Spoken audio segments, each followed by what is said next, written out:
On this Sunday night, getting a first-hand look at what a change election in Ontario might bring. The last chance for the main party leaders to try and convince voters. We'll have the debate highlights and set the stage for the push to voting day. Plus, why Ontario's decision matters here in Ottawa and the rest of Canada. Also tonight, the on-again, off-again Singapore summit sure seems on again.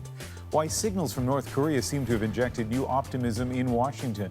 Why so many, though, are still calling for caution. This is The National.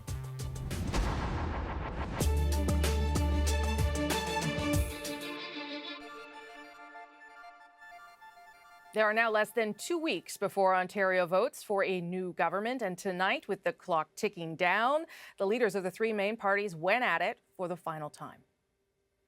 Because you haven't been paying attention to everyday folks and what they need Andrea, to build a good life in our province. kindergarten. I'm sorry, Mr. Full Ford. day kindergarten. $18 a year in tax breaks. Let Mr. Ford have a say. Life more affordable. Your plan would annihilate the middle class. Thanks very much for the question.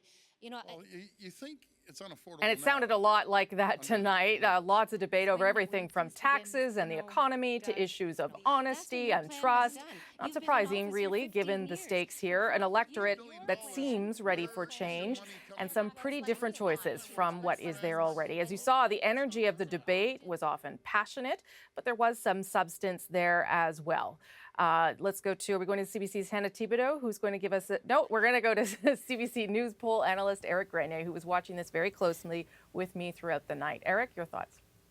Well, it was interesting to see the three of them. If you were an undecided voter watching this debate, you did certainly get a very stark contrast between the three different offerings that the three parties have. But you would see Kathleen Wynne, she was trying to rise a little bit above what has become a Horwath-Ford matchup. And it's hard to know if she was able to do that in a race where increasingly it seems like the Liberals are a bit of a bystander in this. For Andrew Horwath and the NDP, what was interesting is that in the first debate, Andrew Horwath was a bystander between Kathleen Wynne and Doug Ford, who were going after each other in that debate, and she was able to stand back and say you don't need to choose between these two. But in this debate, she was very much the focus of attacks from both Doug Ford and Kathleen Wynne, and she was trying to make the case that the Doug Ford change that he is offering is too uncertain. They don't have a platform out. They haven't costed their promises, so you can't risk going to Ford, and you also can't afford going back to Kathleen Wynne for more time. Doug Ford's message has not changed very much since the beginning of this campaign, but the campaign has changed a lot. And it's interesting that his message has not evolved in that way, because instead of just going after Kathleen Wynne being the agent of change, he now has to make the case that he is a better option for change than Andrew Horwath and the New Democrats. And the rhetoric that he took against the NDP, saying that they would destroy the economy and that businesses are terrified of the New Democrats, not sure if that's going to resonate when you do see that the New Democrats are doing quite well in the polls, and Andrew Horwath is personally more popular than Doug Ford. Although a lot of days left, and this election has been surprising from the beginning, to say the least. So let me leave it on this, Eric. Do you think that anything changed in any substantive way tonight? Well, the challenge for Doug Ford was to halt the NDP momentum, because they have been gaining in every poll in this campaign. And if that continues, then the NDP would go on track to forming government, because we've seen the PC support has dropped. Not clear that he's done anything to dent that support that's growing for the NDP. And at the same time, it's not clear either that Andrew Horwath did not have a bad debate. She was not nearly maybe as good as she might have been in the first one, but she delivered at least on the very bare minimum of what would have been required in order not to give voters a reason not to get on that bandwagon with the NDP. Doug Ford might not have also done enough to make those voters who want change, which we see that is the vast majority of Ontarians, that he is the better option than Andrea Horwath and the New Democrats. And for Kathleen Wynne to stop the decline in support that she has been suffering, not clear as well whether she would be able to do that. It was a challenge to begin with. She might be able to, with a relatively strong performance in the debate, save some of those seats that they're hoping that they might be able to do. But in order to turn around what has been a really rough campaign for her, I'm not sure if she did that tonight. Eric Grenier, always good to have you here. CBC poll analyst Eric Grenier. Lots more still to come on tonight's National. A killer whale was taken from Puget Sound 51 years ago. Now a First Nation wants her back. It's the insurance claim you may have trouble claiming. Go Public looks at how a car accident could put a dent in your bank account. But first, the North Korean summit. Will they or won't they? It was on, then called off. Now it's green for go again for the historic meeting between the U.S. president and the leader of North Korea. In fact, planning for the summit suddenly kicked into high gear today. Ellen Morrow explains why. It seemed for a while that this would be the closest Kim Jong-un would get to Singapore. An impersonator walking the streets, glad-handing tourists. But the real North Korean leader now seems more likely to be there too, after yesterday's surprise meeting between Kim and South Korean President Moon Jae-in to discuss the possible Singapore summit with U.S. President Donald Trump. We have agreed, said Moon today, that the June 12th summit should be held and that our journey for the Korean Peninsula's denuclearization and peace should not be halted. After abruptly canceling the summit on Thursday, Trump again seems eager to get North Korea to the table. A lot of people are working on it. It's moving along very nicely. So we're looking at June 12th in Singapore. That hasn't changed. And today, another clear sign the talks could happen. A U.S. delegation arrived in North Korea, including veteran diplomat and nuclear negotiator Sung Kim. Later on Twitter, Trump seemingly appealed to the North Koreans, saying North Korea has brilliant potential and will be a great economic and financial nation one day. Kim Jong-un agrees with me on this. But there's still skepticism about Kim Jong-un's motives. I remain convinced that he does not want to denuclearize. In fact, he will not denuclearize, but he wants to give off this perception that he's this open leader, that he's peaceful, that he's reasonable. But with the president eager to score a victory, those fears may not matter. And after a weekend of momentum, it seems the on-again, off-again talks may just be on again. Ellen Morrow, CBC News, Washington. Also today, a White House logistics team left for Singapore to prepare for the summit. And if it does go ahead, people are talking about 3 possible venues. The Shangri-La Hotel may be the best bet. It's away from the central core and has a lot of experience hosting high-security events. It's also fully booked for the summit date. You can read into that what you will. So is the Marina Bay Sands Resort. It's big and flashy. One of Donald Trump's biggest donors runs the company that owns it. And the third possibility is a more remote island. It would certainly be easier to secure, but its hotels may not be large enough to accommodate everyone who will be attending. Well, closer to home now, members of an Indigenous First Nation that traces its roots to southern British Columbia are on a mission to bring back a killer whale back to her home waters. 48 years ago, Lolita was taken from Puget Sound. It's now in the Miami Seaquarium, which vows for the whale's own safety that it isn't going anywhere. Here's the CBC's Greg Rasmussen. We love Lolita! We're here for you, our sister. This protest outside the Miami Seaquarium is the last stop on a long journey. It started when the Lummi First Nation in Washington state carved this pole and displayed it across the country, all part of a fight to release a whale captured in the Salish Sea nearly 5 decades ago. She's had to perform twice a day for her food, and she's been locked up. The size of the tank to her is the equivalent of a prison cell. Lolita has spent nearly all of her life in this tank. She was one of dozens captured off British Columbia and Washington state in the 1960s and 70s. Now, only Lolita and one other captured West Coast orca are left alive in captivity. We're just asking to do the right thing.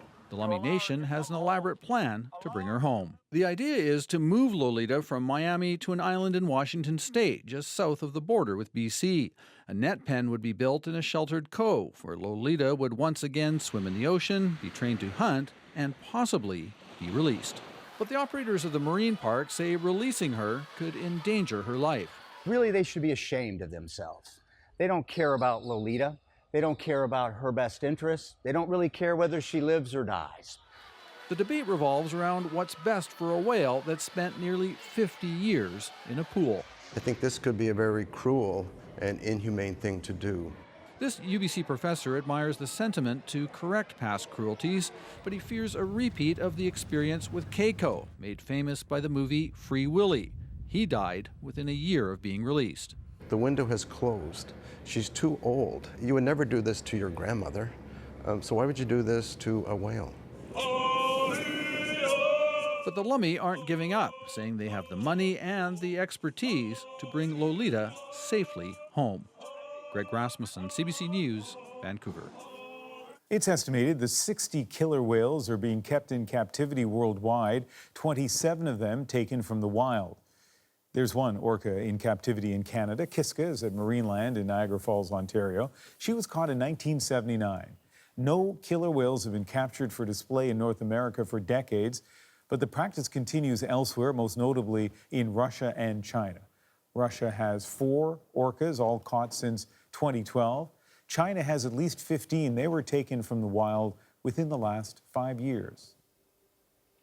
It's the insurance claim you can't make. The value a vehicle loses after a crash, even when it's been repaired properly. It's called diminished value, and it has drivers feeling the impact of an accident long after the crash when they try to sell the vehicle. Rosa Marcatelli from our Go Public unit investigates. As soon as it was hit, Bill Brown knew his 5-month-old SUV was worth thousands less, even after the repairs were done properly. He also knew owners have to disclose damage to vehicles over $2,000 to potential buyers. $15,000 damage done to the car, and I knew that when I sold that, I would have to disclose that, and it would be worth less than if it had not been in an accident. He took the at-fault driver in his case to small claims court, taking on 2 lawyers hired by the driver's insurance company. Initially, Brown was awarded $6,000 in damages for diminished value. But on appeal, that award was cut dramatically. And he had to pay legal costs for the other side, leaving him $1,000 in the hole. These battles are fought at the small claims level. They're not for large amounts. The amount is not large enough to warrant paying a lawyer. So most Canadians are going to end up, as I did, representing themselves. And it's not an even battle. Drivers can't get coverage for diminished value anywhere in Canada. That's not the case in certain U.S. states where insurance companies are required to pay. They're pretty much the same vehicle, but if you were to consider one has been in an accident, repaired, to spec. We asked potential buyers what they're willing to pay for a vehicle that's been in a crash. Would you pay the same amount for the one in the accident? No, I don't think so. Would you pay the same amount for a vehicle that's been in an accident, even if it was repaired? No, I'd want to definitely pay less. CBC's Marketplace looked at this issue 7 years ago, and things have changed a little, according to this vehicle appraiser who often testifies for drivers in diminished value claims. He says some insurance companies are now willing to negotiate settlements if drivers ask. With the legal costs rising and the more and more incidents with more and more drivers, the insurers are interested in the most economical end to the situation, so it behooves them to negotiate. The problem, he says, is proving a dollar amount, exactly how much a driver will lose when they go to sell the car. Rosa Marcatelli, CBC News, Calgary. If you have a story for Go Public, contact Rosa and the team at gopublic@cbc.ca. Here are some of the other stories we have on tap tonight. From global pariah to soccer mecca, Russia prepares for the next month's World Cup. And Amy Chua is the tiger mom who wrote a best-selling memoir about her tough parenting style. Now she's digging her claws into U.S. politics. That's our Sunday interview. But next, Ireland comes to grips with a landmark vote that will change its abortion law. Ireland is a young progressive country, and we can be proud of that now.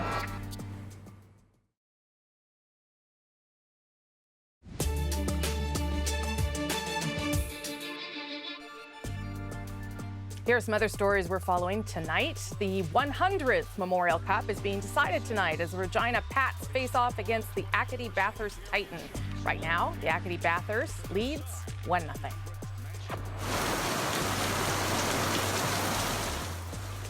Tropical storm Alberto is approaching Florida's Gulf Coast tonight. So far, heavy rain seems to be the worst of it, but the storm is gaining force with sustained wind speeds approaching 80 kilometers per hour. Florida is under a state of emergency, along with parts of Alabama and Mississippi.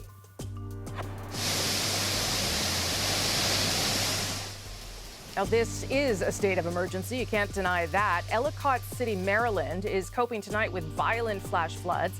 2 years ago, the city grappled with a similar deluge that left 2 people dead. And Ian, we are of course following that big shift that happened in Ireland. That's right, Rosemary. A referendum so significant it's being described as a quiet revolution. People voted by a significant margin to throw out the constitutional amendment that made abortion illegal. 100 years since women gained the right to vote. Today, we as a people have spoken, and we say that we trust women and respect women to make their own decisions and their own choices. The change was supported by 66.4% of the voters. The turnout, a record high for an Irish referendum, just under 65%. This result opens the door now to legal abortion in the first 12 weeks of a pregnancy or later if there's a risk to the mother or the fetus. Now, under the old law, women who had an illegal abortion could face up to 14 years in prison. One woman tells Arnala Ayed just how profoundly she feels this change. As much as they might not like the idea of it, abortion's already here. People are taking pills that they order online, even though it's against the law. When people are in pain or desperate, they will do what they need to do. See it? We're lying when we say that the 8th prevents abortion. We're lying when we say this country is safe for women. And I'm contributing to that lie. For better or for worse, I have to tell this story. Because of the 8th, you had to travel. I'm not perfect, but I'm an everyday person, and it happened to me. So I needed an abortion. I couldn't get it here. I did as much research as I could, and I ended up going to Utrecht in the Netherlands, over and back the same day because I couldn't afford to stay over. It's a decision I certainly considered really deeply. I knew it was right for me, and so unfortunately, some people think then that I'm a prime target for. I and women like me are prime targets for abuse, to call us murderer, to call us sluts is another one, another favoured one. You know, why didn't you close your legs? And it's like, well, you know, first of all, sex happens, and crisis pregnancies happen, and we won't be shamed for it anymore. And when people say you haven't heard out the other side, I say we heard nothing but the other side. The other side is our status quo, is our law. So we've given it a good old hearing out. We've lived it. Tough moment. It's a very hopeful moment. So, you know, I really love this country, and I want this country to love us. I think it does, and I just want the law to reflect that. What's going on in your head right now? That's very hard to say. I'm so full of emotion. I'm so full of gratitude to everyone who voted yes. Many of them who might not have shared other people's views on abortion itself or the right to choice, but they've at least said that, you know, they won't meddle in someone else's decision-making process. And that's such a kind thing, such a mature thing. And I feel like Ireland's really taken its place in grown-up countries of the world. I'm so grateful. But what does it mean for Ireland as a country? I think it means that, you know, Ireland is a young progressive country, and we can be proud of that now. It's been years of women like yourself who've come out and told their stories. Yeah. How much of an impact do you think that's made on what the result is today? I think that has been the campaign. Together for yes! Together for less! Together for yes! Together for less! Together for yes! Still ahead on tonight's National, the Sunday interview. Amy Chua's memoir, Battle Hymn of the Tiger Mother, was a controversial bestseller. Now she's stirring it up again with her new book on American political tribes. But next, how Russia hopes to shed its outcast image with next month's World Cup. This is their show, and they'll put on a great show here. Welcome, как говорится, welcome. Welcome to Russia. Да.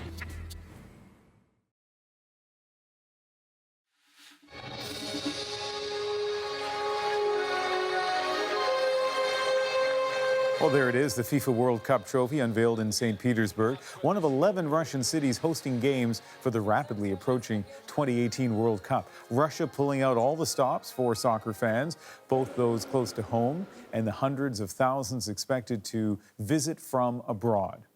Of course, these days, news about Russia in the West tends to be bad news. Spies and sanctions and diplomatic expulsions, talk of a new Cold War. But soccer's World Cup begins in a few days, and Chris Brown's dispatch from Moscow shows us a country more than ready for some different headlines. Russians are getting ready to open their doors and welcome the world. During the 4 weeks of FIFA 2018, 1 million foreign visitors are expected to get a close-up look at Russia, many for the first time. They'll visit new stadiums, tour landmarks, and fill their suitcases up with Matryoshka dolls. The World Cup represents a unique marketing opportunity for Russia. 8 years ago, when Russia was awarded the tournament, it was before the Olympic doping scandal, before Russia's takeover of Crimea and successive rounds of economic sanctions. It was impossible to know then just how bad relations with the West would get. But practically every ticket has been sold, and most Russians now hope tourists leave with a better impression. Yulia Golubeva and Alexei Kvostov plan to do their part to show Russia's nice side. I think foreign visitors will see that Russia is not a hostile state. They'll see that we're powerful and we're also friends. We're open to everyone and we're friendly. Welcome, как говорится, welcome. Welcome to Russia. 12 стадионов. Whereas the Sochi Olympics in 2014 were focused on a single city, the World Cup spans 11. 12 stadiums were either built from scratch or heavily renovated, Волгограде, Самаре, Казани. with a total bill likely to far exceed the projected $11 billion budget. This is even more important to them, I think, than the Olympics. This is their show, and they'll put on a great show here. Doug Steele of Halifax has called Moscow home for 24 years. He's probably one of the best-known Canadians in the city. The owner of the bar is a Canadian, Doug Steele. Thanks to the popularity of his many bars and restaurants over the years. He predicts visitors will be surprised that what they see of Russia doesn't square with the negative headlines. Everyone comes here, they're sort of apprehensive of what they're going to get. And everyone seems to be leaving with this, it's not what I thought. For me, it's infinitely better off than it was 20 years ago. Much, much better off. Much better off. And anybody that says differently, I think, is probably a little wrong. Do I support the government? It's the government. Do I support the Canadian government? It's the government. Yeah. But the country, I think the country's great. Moscow's famously beautiful and efficient metro system has taken the lead on trying to roll out the welcome mat to visitors. The next station is Tretyakovsky. It's added English announcements on the trains and reprinted almost 31,000 signs so that there's now English along with the Russian. Is there a cash machine in the station? Yes, it is. Where is it? It's also training hundreds of ticket clerks and other workers on how to be more helpful to English-speaking visitors. You need to cross the street. We dropped in on a language class with teacher Yevgenia Zaborskaya. Is there a bike rental station on the map? Yes. How can I get there from the metro? Go straight on from the metro, then turn left. My students usually say that, especially booking clerks, that passengers, they are surprised when booking clerks can explain more than just prices. Russia's TV1, the local rights holder, has been hyping the tourism benefits of the tournament for months. Ironically, the largest group of foreign ticket holders will be from countries whose teams didn't qualify, China and the United States. Let me help you. Metro worker Ivan Smetanin says the enormous cost of hosting FIFA will be worth it if people have a good time. Cities compete with each other to impress their visitors, to attract more guests. So we take a real part in this process. Still, politics will never be far from the football pitch. President Vladimir Putin has his fan ID and is no doubt hoping the spectacle will demonstrate Russia's greatness to the world. While detractors note his government has conveniently jailed Russia's leading opposition figure, Alexei Navalny, for the duration of the competition. Don't let Putin off the hook by forgetting Russia's bad behavior, say his critics. Putin's going to use it the way Hitler used the 1936 Olympics. Yes, I think the comparison with 1936 is certainly right. Doug Steele, the Canadian expat, says you can enjoy Russia without agreeing with its government. This is not Hitler's state. This is none of that stuff at all. And I think that's wrong. I think that's unfair. Don't get caught up on who runs it. realistically, don't get caught up on that. You know, people go to Vietnam.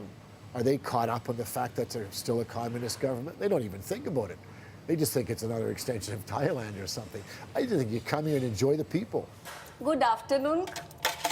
FIFA may not do much to improve relations between governments, but Russians are hoping it can build better relationships with those who visit here.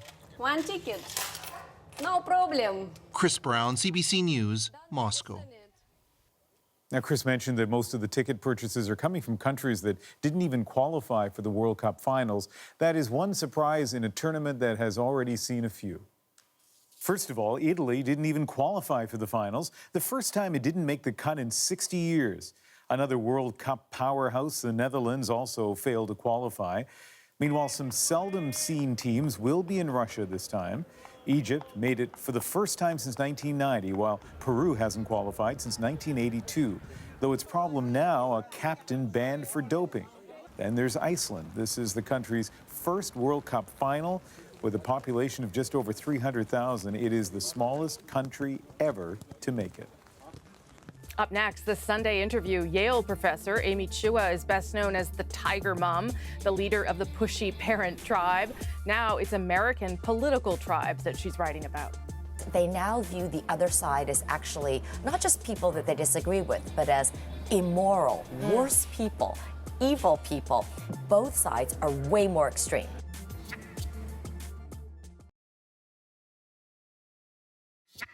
If you can actually pull people out of their groups and have them interact as human beings, it is unbelievable, the progress. Now, I don't just mean exposure.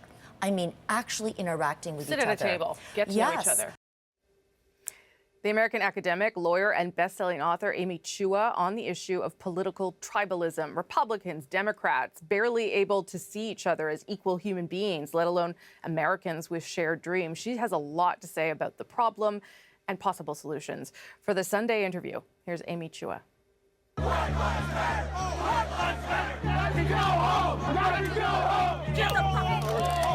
the fascist! By now, these sights and sounds are familiar.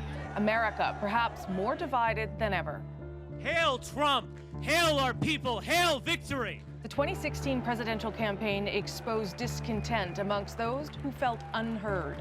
We have some bad hombres here, and we're going to get them out. Donald Trump tapped into that, and his victory inspired both impassioned attacks against him and unflinching loyalty. But why and how did the United States become so deeply polarized on both sides of the political spectrum? Yale Law School professor Amy Chua has written 2 books about foreign policy and is no stranger to America's culture wars. Amy Chua is giving us a bad name. She's making us look like we're all harsh dragon moms. In 2011, her blockbuster memoir, Battle Hymn of the Tiger Mother, made her a household name. Basically doesn't let her kids have any fun. It's almost like the idea of striving for excellence is a bad word. There was a headline in the U.S., the worst mom in the world. The descriptions of her strict Chinese parenting style also provoked outrage and even death threats. Now Chua is back to her foreign policy roots. Her new book, Political Tribes, Group Instinct and Fate of Nations, explores the roots of the divisions we're seeing today and what it means to America and the world. I spoke to her recently in Toronto. Let's start with what political tribalism means. How are you defining it? So human beings are basically tribal animals. You know, we need to belong to groups. And once we connect with a group, our tendency is to want to cling to it and to defend it and to think it's better than every other group. And that's not always bad. You know, family can be very tribalistic and sports is very tribal. The problem is when tribalism takes over a political system. That's dangerous because then you start to see everything through the lens of your own tribe. How does it differ, though, from a political party? You are a 2-party system, basically, in the United States. How does it differ from a political system? Are there parts within it, or how would it work? It's a great question. So in the United States, the Republicans and the Democrats, there used to be much, much more overlap between the two of them, and there was much more fluidity between these two groups. Now, far more so than, you know, in many, many generations, people say, Republicans say, they don't want their child to marry a member of the other political party. Studies show that people from, say, the Democrats, they now view the other side as actually not just people that they disagree with, but as immoral, worse people, evil people. Now, if you look at the most recent Pew Foundation studies, you see that both sides are way more extreme. So did Donald Trump see tribes and tap into it in a way that maybe other candidates, other politicians did not? Absolutely. Donald Trump is a master political tribalist. You know, a lot of people don't understand this. They say, what happened? Why can't the white working class see that Donald Trump is a billionaire? He's nothing like them. But from the view of political tribalism, it's actually very clear. Donald Trump has done a much better job than any other candidate at portraying himself as a member of the same cultural tribe as America's white working class. The sports he watches, you know, NASCAR and worldwide wrestling, he stuffs himself on McDonald's, you know, not vegan health food. So I think that a lot of people I know on the coast, you know, multicultural, we think of ourselves as tolerant. Every time he says something, the feeling is now this is going to bring him down. So misogynist, so racist. But in fact, from the point of view of a lot of working class Americans in the middle of the country, they just identify. They're always getting called out like that. You talk about something called ethno-nationalism light in the book, which makes sense, except I wondered if there wasn't a danger of it sort of tipping into a darker place. So now, for the first time in U.S. history, whites are on the verge of losing their majority status. The predictions are usually by about 2044. So the result of that is it's not just minorities who are threatened in the United States.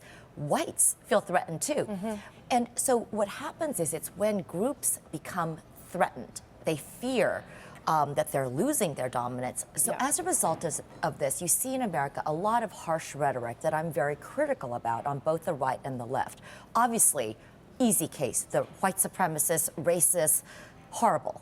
On the other hand, I think it's very dangerous for progressives, the left, to then accuse all 60 million people who voted for President Trump as being a white supremacist and racist. When you talk about America as a supergroup, that's sort of what you should be continuing to strive for. That's where you would like it to stay. Is that fair to say? What is the benefit of that then? To be a supergroup, first, you need to have a very strong, overarching collective identity. You know, American. That's the first requirement. But secondly, to be a supergroup, you have to allow individual subgroup identities to flourish. Right. You know, and Canada has this. You're the mosaic country. But the idea is to have both. So the idea at its best, a supergroup is a country where you can be, you know, I'm Irish American, I'm Libyan American, I'm Korean American, and yet intensely patriotic at the same time. The difference, though, between America and Canada is that America promotes the idea of the melting pot, and Canada promotes multiculturalism. Do you think that there is less a threat of tribalism, tribalist politics in Canada because of that? Because we are not trying to push people. I would argue we're probably not as openly proud the way Absolutely. you know, we're not to the same extent. So do you think that there's a difference there? Well, you've put your finger on the most important point of the book. And in this sense, I think, yes, America needs to learn from Canada. But I would put it differently. I think that we always exaggerated the extent to which the melting pot metaphor really applied. Because that applied to all of the mostly white European immigrants. So absolutely, we had exceptional assimilation with the Germans, the Poles, the Hungarians, the Italians. But remember, we always had a very large African American population that absolutely was not part of this great melting pot. Native Americans, whom we extinguished. So I actually think that the mosaic metaphor is a little bit better. The supergroup concept allows both, right? It's like you allow these individual subgroup identities to flourish. Some may assimilate over time, but they don't have to. But, you know, here's where I would push back. I think that overarching national identity is very important. And I've heard this when people talk about Canada sometimes. Not as patriotic. Yes, what or people say. You know, is there the same kind of glue? And I think in the United States, it's extremely important to have it because we are much, much more. We have many more immigrants in terms of raw numbers than you do. Let's end it on this. I think you describe yourself as an optimist in spite of all of this. So how do you move forward then when you know that you have a country that is divided into political tribes, increasingly isolating themselves? If you can actually pull people out of their groups and have them interact as human beings, it is unbelievable the progress. Now, I don't just mean exposure. I mean actually interacting with each other. Sit at a table, get to know each other. Yeah. And the two amazing examples I give, one is the integration of the U.S. military in the 50s, and the other example is same-sex marriage. You know, the attitudes towards same-sex marriage changed so dramatically in just 30 years. 30 years ago, 90% of Americans were opposed, and now about 65% are in favor. Why? Because people started to learn that this faceless group of people who wanted same-sex, they're my, oh my gosh, it's my cousin, it's my son, it's my neighbor, it's my colleague. And once you humanize that, it's amazing. So norms can change, but to do that, you have to get out of the tribal mindset. Amy, thank you very much. Thanks so much for having me. If the idea of tribalism in U.S. politics resonates, consider this. Donald Trump recently hit the highest approval ratings in more than a year, polling somewhere around the mid-40s. But break it down by party, and it's stark. About 90% of Democrats disapprove of him, and more than 80% of self-identified Republicans back him. For Trump, that Republican support matters more by the month. Do we love Hillary Clinton? Across the U.S., Democrats and Republicans are holding primaries ahead of this year's pivotal midterm elections. President Trump and I know that Indiana is going to deliver in 2018. The stakes for Donald Trump are high. Keeping a hold of Congress will help him push through his agenda for the next 2 years. Look at all those beautiful red hats. Those beautiful red hats. But it's more than that. Investigations have been closing in on Trump campaign officials and associates, probing, among other things, links to Russian efforts to meddle in U.S. democracy. If Republicans lose big in the midterms, a Democratic Congress could turn up the heat even further.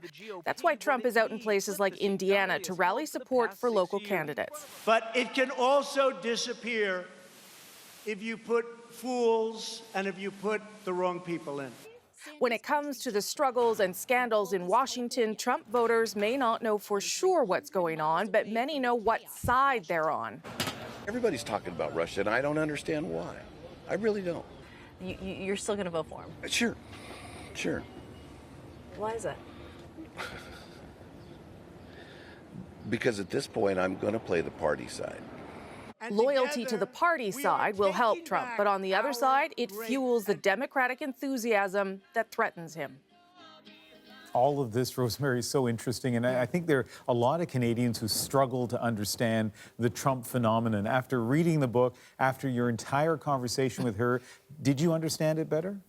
Well, I mean, I think you would agree, Ian, and most people would agree too. In the United States, it's much easier to just pick a sort of set of media organizations and just look at them and just read them, right? And then never see sort of the other side of the story.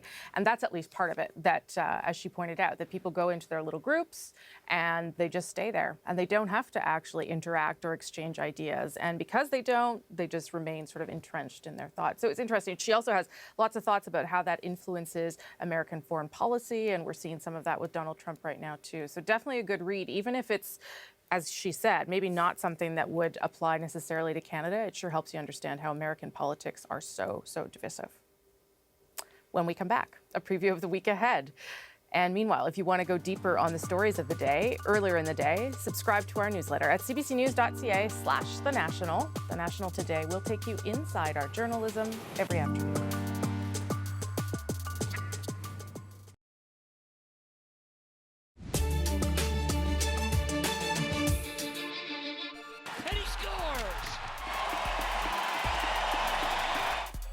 And then there were two. Game one of the Stanley Cup Finals tomorrow night in Las Vegas, where the Golden Knights will host the Washington Capitals. We'll be watching that closely. And for those of you still feeling the sting of Winnipeg's loss a week ago, maybe wondering which way to lean, this may matter. The Vegas roster is overwhelmingly Canadian.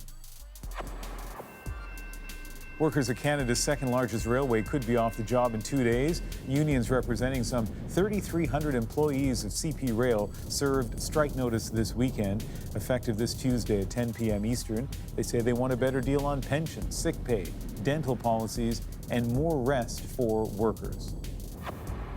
And another deadline we're watching this week, Kinder Morgan's decision on the future of the Trans Mountain Pipeline expansion.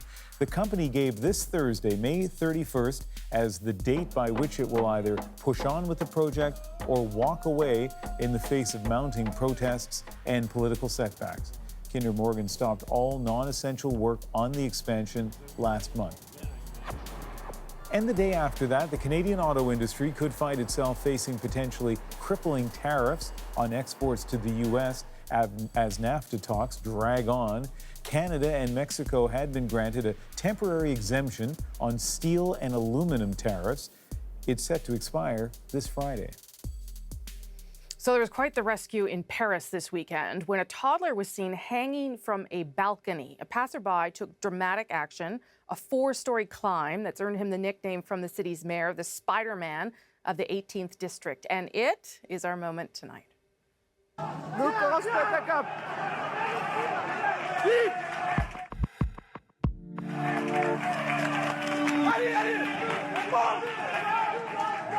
va la spectacle.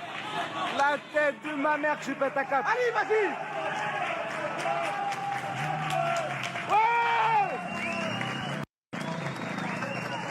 Bravo.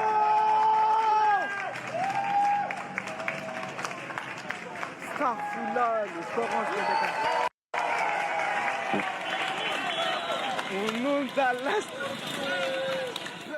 So extraordinary, a young man in his early 20s, and as the police chief said, or fire chief, one of the officials said, you needed someone who, first of all, had the courage to jump into action like that, but Rosemary also needed to be incredibly physically fit. I mean, what tiny percentage of the population could even physically do what he did? Yeah, that kind of upper body strength.